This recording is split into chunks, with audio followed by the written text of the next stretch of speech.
You know, Austin is a wonderful town to start and build a business. I mean, it starts in our airport, right? So no Starbucks, it's all local businesses. And I think everyone gets a fair, the local business, the startup that was created by a local entrepreneur gets a fair shake first, right? So in the end, you have to produce. If you don't make a great product, no one will go back. But I think that people in Austin are inclined to give you a shot.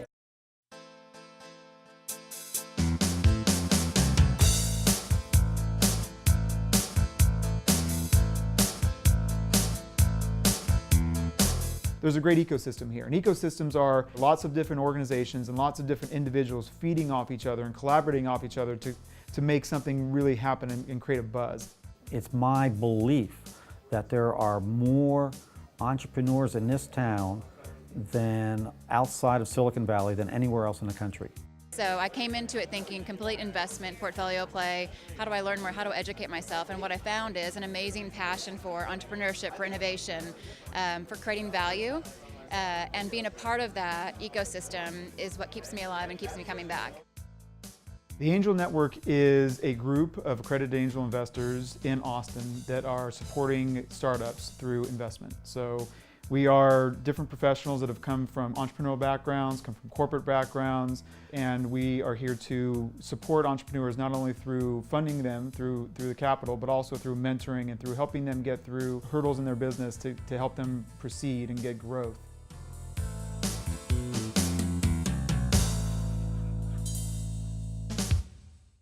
My name is Samir Soleja, and I'm the CEO of Molecule Software. We make energy trading software in the cloud. College Genius is a web-based company offering college admission-based communication and services. Audiotonic has developed a new hearing aid to change the hearing aid industry. We have our social network, we have our professional network, but we don't have our knowledge network. So we decided to create it. App d'Amour is a dating service that's mobile. We're introducing to the market the world's first motion-activated illuminated graphics for board sports. We have what's called a company pitch day. We just started this year. It's 6 minutes, and that goes real fast. So this year, for the first time, we formed a partnership with Lifesize Communications, which has just been huge for us. We took 24 of our companies, and we were able to live stream this pitch day and these pitches to any one of our members that wanted to view them all across the world. We have members all across the US, we have one in India, and each one of them were able to watch this either live or recorded version. So it was great for the investors to be able to see these pitches, but then also for the entrepreneurs to go back and review their pitch, whether or not they were invited to the screening meeting or not. They were able to kind of see and hear the feedback again and be reminded of what it is that they can do to kind of continue to improve their business. It's not blood in the water. I mean, we're not out to abuse people, but you want to help them.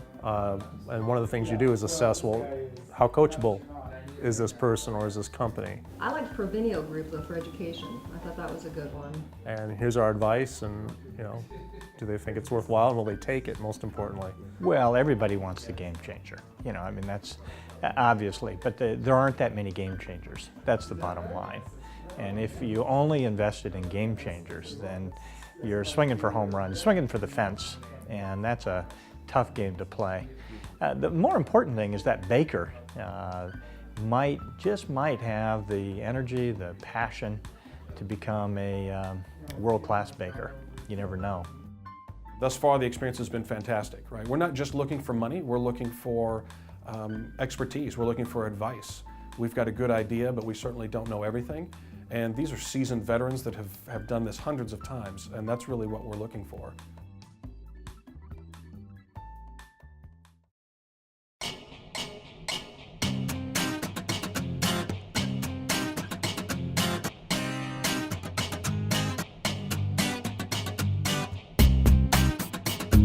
So we held our meeting at Bazaar Voice, top 10 companies.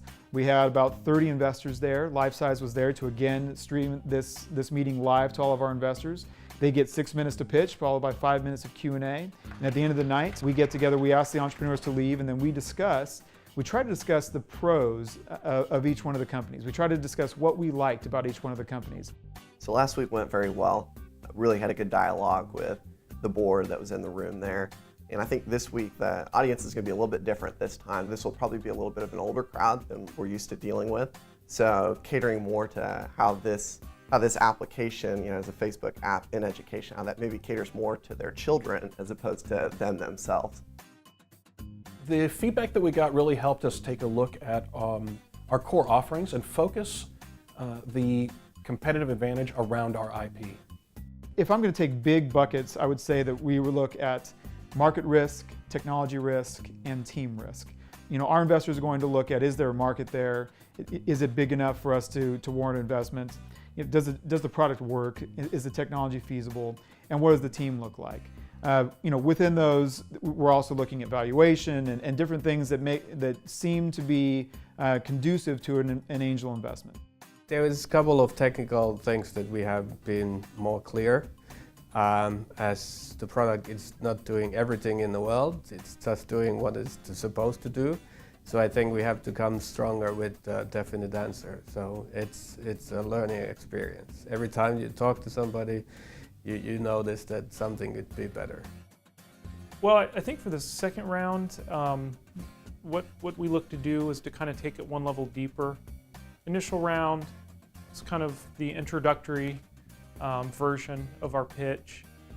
There's still that element to it because you can't assume everybody's seen the pitch the first time, but still, for those that have, you want to kind of take it a level deeper on several of the key points. So we've sought to do that.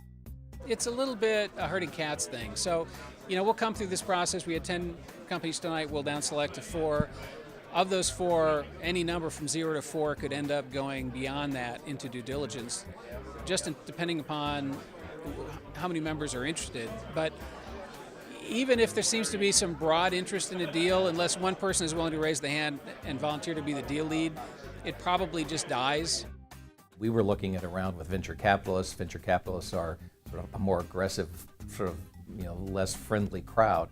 And what we found with the angel investors in CTAN is that they're friendly and personable, they're personally interested, they want to be personally engaged in what you're doing, they want to understand, they want to believe in it. I think part of this is the direct interaction with both investors, but also with the entrepreneurs, and that's something you miss if you're just build a portfolio and are doing portfolio analysis and balancing out your sectors. You can get return out of that, but you're not going to get the return of being able to see an individual who is an entrepreneur, who works really hard and is driven and has a product that's really innovative.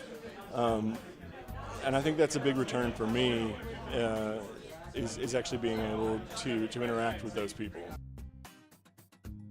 So what we wanted to do for the second round, I think that what was lacking was we didn't really show a true go-to-market strategy. So we kind of just outlined what the channels look like in our market. Our market's a little unique, the professional hair care channel. It's large, but it's different and can sometimes be difficult to wrap your head around. So we took a little time on the slides this time around to kind of talk about what that looks like and how to get the product into customers' hands. There's a certain deal aspect to what's going to make a good deal, and the numbers can add up and the math can add up, and you can say, okay, this conceptually and mathematically equals a good deal for me. But what you really find, the differentiating factor each and every time, is execution of the team. So what is that driving passion that someone has that can make them make those results and make that investment really turn around? And how can you, as an angel investor, and that's why you're in the play, you could just invest in anything, but you're in it because you have passion behind following someone that you are aligned with and you want to see succeed, and you can do that together. This is why we do it. This is the fun.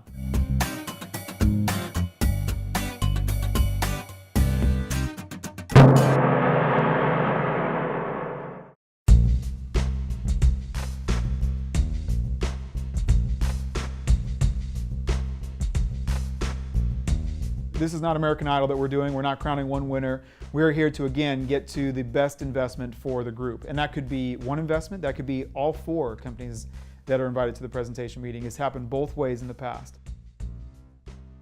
We had a lot of variety in this group. We had Verb Products, which is the entrepreneurs from Bird's Barbershop here in Austin, and they developed a new line of hair care products, shampoos, conditioners, They're trying to develop a product and a brand to go into a very saturated market, and it's a pure branding play. They're going to be competing against the real big boys, the L'Oreals, the big players in the markets. That's never going to be a revolutionary technology, but it certainly could be a profitable business for them. Whether or not it's an investable business, that's what we're trying to decide right now.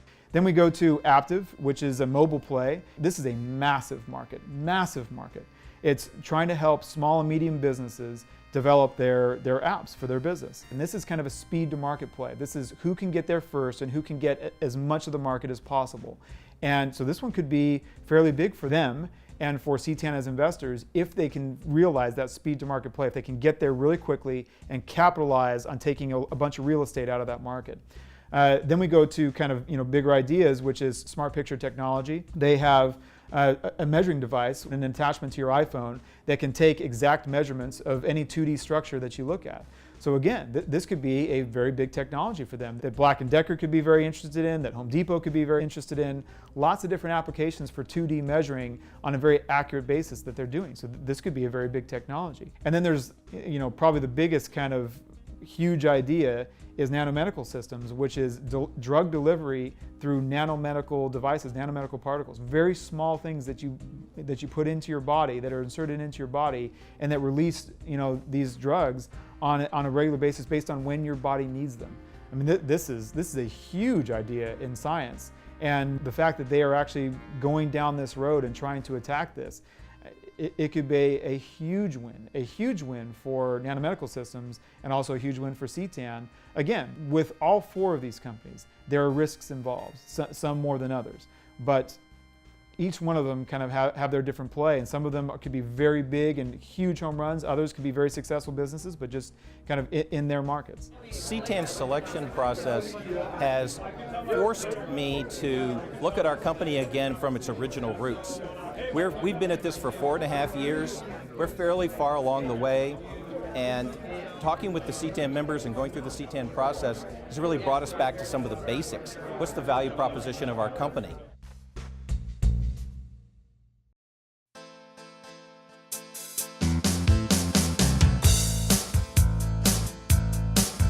There's lots of different things going for Austin that makes it a unique place. And we have a history of it, right? With Dell and with National Instruments, and now with HomeAways and Bazaar Voice and Lifesize. There's lots of different wins that have come from very small beginnings to very big companies just by growing their business here in Austin. So it is a unique place. It is different than, say, Silicon Valley and Palo Alto, but we have a lot of great entrepreneurs, and it's a great environment for entrepreneurs to be in, and the ecosystem is growing and becoming stronger. So we're seeing it continue to grow. Just in the 3 years I've been here, I'm seeing it continue to grow and get more and more active, which is really exciting.